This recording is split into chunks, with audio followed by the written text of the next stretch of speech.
Hi ಎಲ್ರಿಗೂ ಈ ವರ್ಷ 2027-2028 ಅಕಾಡೆಮಿಕ್ ಇಯರ್ ಸ್ಟಾರ್ಟ್ ಆಗಿದೆ and most of the students first P U ಮುಗಿದು ಸೆಕೆಂಡ್ ಪಿ ಯುಗೆ ಆಲ್ರೆಡಿ ಹೋಗಿದ್ದೀರಿ. ಕ್ಲಾಸಸ್ ಸ್ಟಾರ್ಟ್ ಆಗಿದೆ. ಆಲ್ಮೋಸ್ಟ್ 1 or 2 ಚಾಪ್ಟರ್ಸ್ ಕೂಡ ಕಂಪ್ಲೀಟ್ ಆಗ್ತಾ ಬರ್ತಾ ಇದೆ. ಸೊ ಎಲ್ಲೋ ಒಂದು ಕಡೆ ಬಯಾಲಜಿಂದಾಗ ಸ್ವಲ್ಪ ಡಿಫಿಕಲ್ಟ್ ಅನಿಸುತ್ತೆ, ಬಟ್ ನಾನು ನಿಮ್ಮ ಮುಂದೆ ಬಂದಿದ್ದೀನಿ ಬಯಾಲಜಿನ ವೆರಿ ಈಸಿಯಾಗಿ ಹೇಳ್ಕೊಡ್ತಾ ಹೋಗೋದಕ್ಕೆ. So and more over NCERT ನಲ್ಲಿರುವಂಥ ಕಂಪ್ಲೀಟ್ ಇನ್ಫಾರ್ಮೇಷನ್ಸ್ಗಳನ್ನ ಕವರ್ ಮಾಡ್ತಾ ಹೋಗ್ತೀನಿ.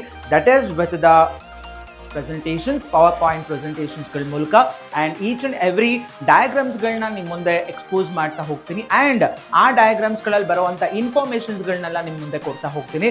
ಆ್ಯಂಡ್ ಪ್ರತಿಯೊಂದು ವರ್ಡ್, ಪ್ರತಿಯೊಂದು ಸ್ಟೇಟ್ಮೆಂಟ್ಸ್ಗಳೇನಿದೆ with the level of NEET as well as CET ಲೆವೆಲ್ಗೆ ಬುಕ್ ಅಲ್ಲದೆ ಎಕ್ಸ್ಟ್ರಾ ಇನ್ಫಾರ್ಮೇಷನ್ಸ್ಗಳನ್ನ ಕೊಡ್ತಾ ಬಯಾಲಜಿನ ಒಂದು ಕ್ರಿಯೇಟಿವ್ ಆಗಿ ಸ್ಟಡಿ ಮಾಡ್ತಾ ಹೋಗೋಣ. ಆ್ಯಂಡ್ ನಿಮಗೆ ಒಳ್ಳೆ ಮಾರ್ಕ್ಸ್ಗಳನ್ನ ಕೊಡಿಸೋ ಜವಾಬ್ದಾರಿ ನಂದಾಗಿರುತ್ತೆ. Thank you so much. Watch the classes.